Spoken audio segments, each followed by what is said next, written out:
বাংলাদেশে যে বর্তমানে একজন রাষ্ট্রপতি আছে, স্পষ্টত রাষ্ট্রপতির গেম ওভার। আমি প্রথম থেকে কয়ে আসতেছি প্রফেসর ইউনূসের দুইটা বিপদ, এক সুপ্পু আর একটা বিপদ ওয়াকার। সুপ্পু বিদায় নিবে, ওকে বিদায় নিতেই হবে। তাসের মধ্যে নাকি রাজার উপরে রানী আর রানীর উপরে উঠে গোলাম। তাহলে এই তাস খেলার মতো রাজনীতিতে একটা খেলা এখন চলছে। খেলাটিতে বিএনপির মতন একটি বড় দল বড় সমস্যায় পড়ে গিয়েছে বলে আমার কাছে মনে হচ্ছে। রাজনীতির এই তাস খেলাটা বিএনপি খেলতে পারছে কিনা এবং খেলা মধ্যে কোনো ভুল করছে কিনা আপনারা মতামতগুলো কমেন্ট করে দিবেন। যুক্তরাষ্ট্রের প্রেসিডেন্ট হিসেবে ডোনাল্ড ট্রাম্পের প্রত্যাবর্তনের পর থেকে নড়ে চড়ে বসেছে বিশ্ব নেতারা। সম্প্রতি এমন ইঙ্গিত দিয়ে কঠোর সতর্কবার্তা দিয়েছে ভারত। কিন্তু কি হতে যাচ্ছে বিশ্বে? ইসরায়েলের পর ভারত পৃথিবীর একমাত্র দেশ, প্রতিবেশী কোনো দেশের সাথেই যার কোনো সুসম্পর্ক নেই। সবচেয়ে বেশি আলোড়ন তুলেছে ভারতের সেভেন সিস্টারের সাথে ডক্টর ইউনূসের বাণিজ্যের। শেখ হাসিনা বারবার একটা কথা বলছেন যে আমি আসতেছি। এখন তিনি কোন যুক্তিতে, কোন আলোকে এই কথা বলছেন? আদৌ তিনি আসতে পারবেন কিনা, কখন আসবেন, নাকি আসতেই পারবেন না, মানে এটা নিয়ে বিভিন্ন ধরনের আলোচনা আছে। আসসালামু আলাইকুম প্রিয় দর্শক, বর্তমান সময়ে বাংলাদেশের রাজনৈতিক প্রেক্ষাপট বা রাজনৈতিক পরিস্থিতির উপর বিশ্লেষণ করে আপনাদের সামনে কিছু গুরুত্বপূর্ণ টপিকস নিয়ে হাজির হয়েছি। এমনকি আমি আশা করছি ভিডিও শুরুটা দেখেই বুঝতে পেরেছেন আজকের নিউজটি কতটা গুরুত্বপূর্ণ। তো প্রিয় দর্শক, যারা ভিডিওটি অন করেছেন তারা ভিডিওটি না টেনে সম্পূর্ণ মনোযোগ সহকারে দেখবেন, তাহলে ভিডিওর মূল রহস্য বা আসল ঘটনাগুলো জানতে বা বুঝতে পারবেন। তো প্রিয় দর্শক, আমি আর বেশি কথা বাড়াবো না, চলুন দেখে আসি আজকের সেই কাঙ্ক্ষিত ভিডিওগুলো। তবে তার আগে বলি, যারা এখনও চ্যানেলটি সাবস্ক্রাইব করেননি তারা চ্যানেলটি সাবস্ক্রাইব করে পাশে থাকা বেল আইকনটি বাজিয়ে দিবেন। আর যারা ইতিমধ্যে সাবস্ক্রাইব করে রেখেছেন তাদেরকে অসংখ্য ধন্যবাদ।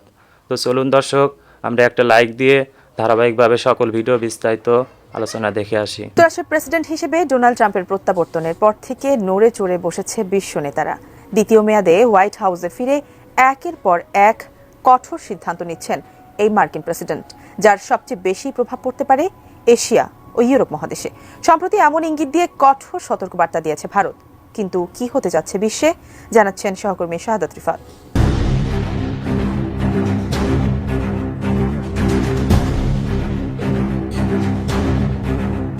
বিশ্বকে তাক লাগিয়ে গেল ২০ জানুয়ারি যুক্তরাষ্ট্রের ৪৭তম প্রেসিডেন্ট হিসেবে শপথ নিয়েছেন ডোনাল্ড ট্রাম্প।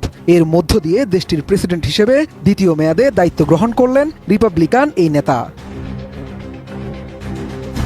এদিকে দায়িত্ব নিয়ে একের পর এক কঠোর সিদ্ধান্ত নেওয়া শুরু করেছেন ট্রাম্প, যার অংশ হিসেবে যুক্তরাষ্ট্রে বসবাসরত অবৈধ অভিবাসীদের বিরুদ্ধেও অভিযান শুরু করেছে দেশটির প্রশাসন। এছাড়া গাজা দখল করার হুঁশিয়ারি সহ বেশ কিছু পদক্ষেপ নেয়ার ইঙ্গিত দিয়েছেন এই মার্কিন প্রেসিডেন্ট। এর মধ্যে সামনে এলো আরো ভয়ঙ্কর একটি তথ্য। আগামী ২ বছরের মধ্যে এমন অনেক কিছু নাকি হতে যাচ্ছে যা বিশ্বকে পুরোপুরি বদলে দিতে পারে। এ কারণে সকলকে সতর্ক থাকার কঠোর বার্তা দিয়েছেন ভারতের পররাষ্ট্রমন্ত্রী এস জয়শঙ্কর। মূলত ভারত মহাসাগর সম্মেলনের সংলাপ পর্বে আমেরিকা তথা পশ্চিম বিশ্বকে নিয়ে অন্যান্য দেশগুলোর পূর্ব পরিকল্পনা এবং সতর্ক অবস্থানের দিকে জোর দিয়েছেন এস জয়শঙ্কর। তার বক্তব্য, যুক্তরাষ্ট্রে যে যে ঘটনা ঘটছে তাতে বিশ্বের বিভিন্ন স্থানে ত্রাসের সঞ্চার হচ্ছে। মার্কিন প্রেসিডেন্ট ডোনাল্ড ট্রাম্পের হাতে অগাধ ক্ষমতা থাকায় বিশ্বে বড় কিছু ঘটতে চলছে। ভারতের পররাষ্ট্রমন্ত্রী এস জয়শঙ্কর মনে করেন, প্রেসিডেন্ট ট্রাম্পের হাতে এত বিপুল ক্ষমতা এবং আগামী দিনে তার প্রভাব এতটাই বাড়বে যে হয়তো ২ বছরের আগেই সবাই এমন সব নীতি দেখতে পাবে যা আন্তর্জাতিক ব্যবস্থাকে পাল্টে দেবে। কোয়ালিটি সম্পন্ন আন্তর্জাতিক মানের still bar CSRM, committed for better still. এশিয়ার অন্যান্য দেশসহ ভারতের দিকে খুব বড় কিছু আসছে জানিয়ে জয়শঙ্কর পরামর্শ দেন, আবেগতাড়িত না হয়ে পরিস্থিতির মূল্যায়ন করে সব দেশের সিদ্ধান্ত নেওয়া উচিত। সতর্ক না থাকলে সবাইকে বিপাকে পড়তে হবে।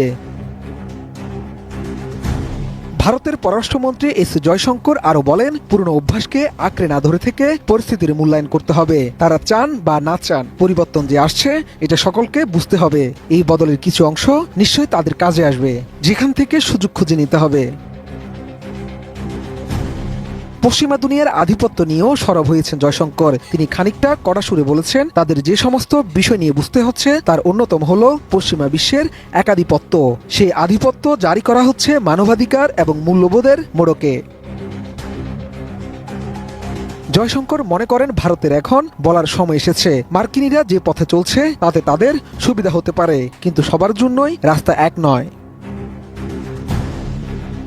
এর আগে ভারতের জন্য বরাদ্দ 21 মিলিয়ন মার্কিন ডলারের আর্থিক সহায়তা বন্ধের পক্ষে সরাসরি অবস্থান নিয়েছেন ডোনাল্ড ট্রাম্প। তিনি জানিয়েছেন ভারত ও দেশটির প্রধানমন্ত্রী নরেন্দ্র মোদীর প্রতি তার শ্রদ্ধা রয়েছে, তবে ভোটারদের উপস্থিতি বাড়ানোর জন্য ভারতকে অর্থ অনুদান দেওয়ার কোনো যৌক্তিকতা নেই।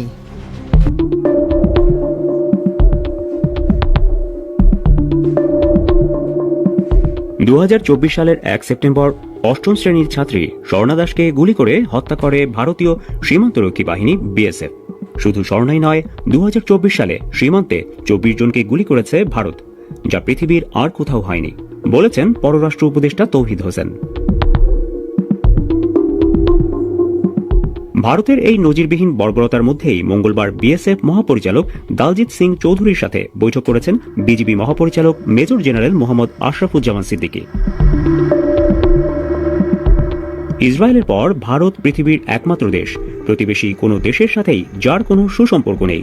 চীন, পাকিস্তান, মিয়ানমার সহ প্রতিবেশী দেশগুলোর সাথে নিয়মিত যুদ্ধ বাঁধে ভারতীয় বাহিনীর। এমনকি নেপাল ও ভুটানের সীমান্ত পুলিশের সাথে পর্যন্ত সংঘর্ষ হয়েছে ভারতীয় সীমান্তরক্ষীদের।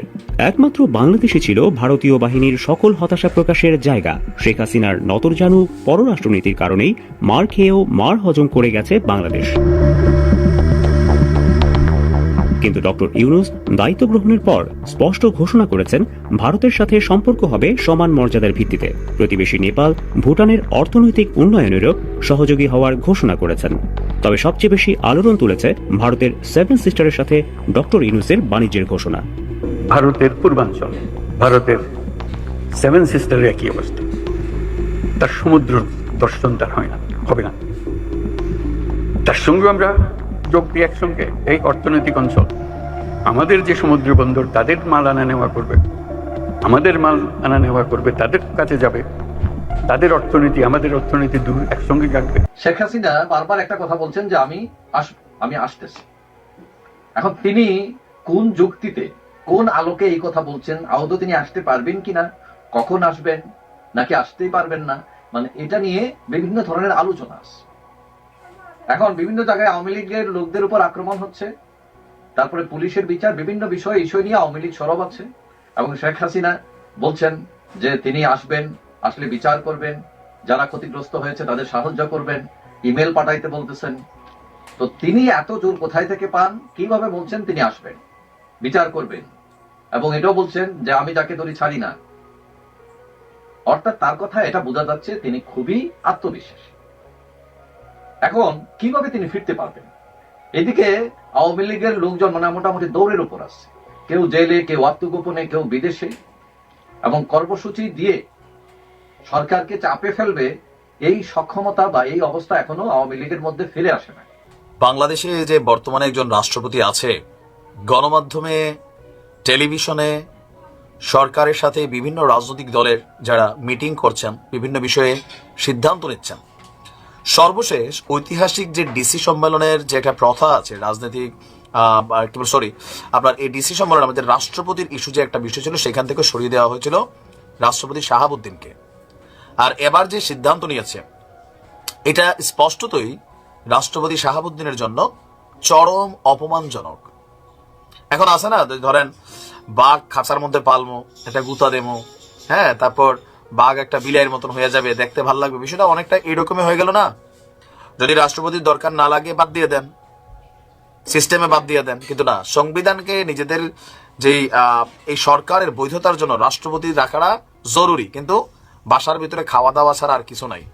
স্পষ্টত রাষ্ট্রপতির গেম ওভার, কার্যকর কোনো ভূমিকা রাষ্ট্রপতির এই মুহূর্তে নাই। তবে কারণও আছে, এই রাষ্ট্রপতি আওয়ামী লীগ সরকার কর্তৃক নির্বাচিত, আওয়ামী লীগ সরকার কর্তৃক এটা তৈরি হয়েছে। সো শুধুমাত্র যদি সংবিধানের ইস্যু না থাকতো তাহলে রাষ্ট্রপতিরও এই পর্যন্ত বাংলাদেশ ছেড়ে পালাইতে হইতো, ভারতে আশ্রয় নিতে হইতো। এখন সর্বশেষ কি সিদ্ধান্ত হয়েছে দেখেন, 21শে ফেব্রুয়ারি, আজকে আর মাত্র হাতে গোনা 2 দিন আছে। তো এত বছর যাবৎ আমরা দেখেছি যে 21-এর প্রথম প্রহরে প্রধানমন্ত্রী তিনি শহীদ মিনারে যান, ফুলের একটা পরিবেশ থাকে, রাষ্ট্রপতি যান, সেখানে তিনি ফুল প্রদান করেন। তারপরে এদিন নানান কর্মকাণ্ডে রাষ্ট্রপতি, প্রধানমন্ত্রী তারা তাদের কর্মকাণ্ড সম্পাদিত করেন। কিন্তু এইবার এই প্রথমবারের মতন 21-এর প্রথম প্রহরে রাষ্ট্রপতিকে শহীদ মিনারে না যাওয়ার আহ্বান। এখন এই আহ্বান কে দিছে? সরকার দেয় নাই, তবে সরকারকে যারা নিয়ন্ত্রণ করে অথবা এই সরকারকে যারা সরকারে বসাইছে তারাই ডাক দিছে, অর্থাৎ বৈষম্য বিরোধীরা। আপনার জুলাই আগস্টে গণহত্যা চলার সময় রাষ্ট্রপতির নীরবতা পালন করার অভিযোগ এনে রাষ্ট্রপতি মোহাম্মদ শাহাবুদ্দিনকে 21-এর প্রথম প্রহরে কেন্দ্রীয় শহীদ মিনারে না যাওয়ার আহ্বান জানিয়েছে বিপ্লবী ছাত্র পরিষদ। আপনার ঢাকা বিশ্ববিদ্যালয়ে রাজু ভাস্কর্যের চলমান গণ অবস্থান থেকে এই দাবি জানিয়েছে সংগঠনটির আহ্বায়ক আব্দুল ওয়াহেদ। তার বক্তব্য হচ্ছে, জুলাই আগস্টে হাজার হাজার ছেলেমেয়ে মারা গেছে, ওই পুরোটা সময় রাষ্ট্রপতি শাহাবুদ্দিন চুপ করেছিলেন, কিন্তু এটাও সত্য।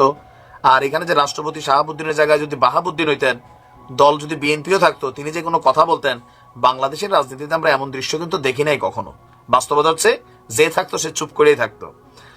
এছাড়াও যে তিনি শেখ হাসিনার অবৈধ নির্বাচনের অবৈধ এমপিদের ভোটে রাষ্ট্রপতি হয়েছেন। বক্তব্য হচ্ছে, শেখ হাসিনা পালিয়েছে, সংসদ ভেঙে গেছে, এমপিরা পালিয়েছে, অথচ রাষ্ট্রপতি তবিয়তে পদে বহাল তবিয়তে আছেন। ছাত্র জনতার পক্ষ থেকে তার পদত্যাগের দাবি জানানো হলেও তিনি সরে যাননি, সরকার তাকে সরায় নাই, তিনি সরবেন কিভাবে? কিন্তু তাকে জনগণও মেনে নেয়নি, তিনি স্রেফ কায়েমি স্বার্থবাদীদের মদদে টিকে আছেন। এখানে বিএনপি একটা ইস্যু বলা হচ্ছে।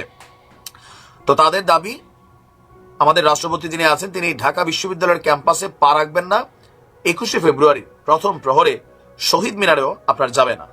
তো 13ই ফেব্রুয়ারি থেকে আওয়ামী লীগ এবং তাদের মিত্র শক্তিকে নিষিদ্ধের দাবিতে ঢাকা বিশ্ববিদ্যালয়ের রাজু ভাস্কর্যে গণ অবস্থান কর্মসূচি চলছে। তো এই যতগুলা প্রোগ্রাম দেখেন, এগুলো সবগুলোর পিছনে বাবা বলেন, মা বলেন, ভাই বলেন, বোন বলেন, এগুলো হচ্ছে বৈষম্য বিরোধী এবং সমন্বয়করা, কোন কোন অংশে শিবিররাও। কারণ শিবিররা যে আসলে কোনটা কি, এইটা এখন অনেকের মধ্যে একটু প্রশ্ন। এখন রাষ্ট্রপতি বেসিক্যালি মাসে মাসে বেতন নেওয়া, খাওয়া টাওয়া ছাড়া আপাতত আর কোনো ভূমিকা নাই, আর কয়েকদিন পরে তো নির্বাচনী হয়ে যাবে। ছোটকালে শুনেছি তাসের মধ্যে নাকি রাজার উপরে রানী আর রানীর উপরে উঠে গোলাম। তাহলে এই তাস খেলার মতো রাজনীতিতে একটা খেলা এখন চলছে।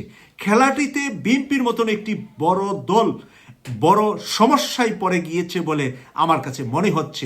রাজনীতির এই তাস খেলাটা বিএনপি খেলতে পারছে কিনা এবং খেলা মধ্যে কোনো ভুল করছে কিনা আপনারা মতামতগুলা কমেন্টস করে দিবেন।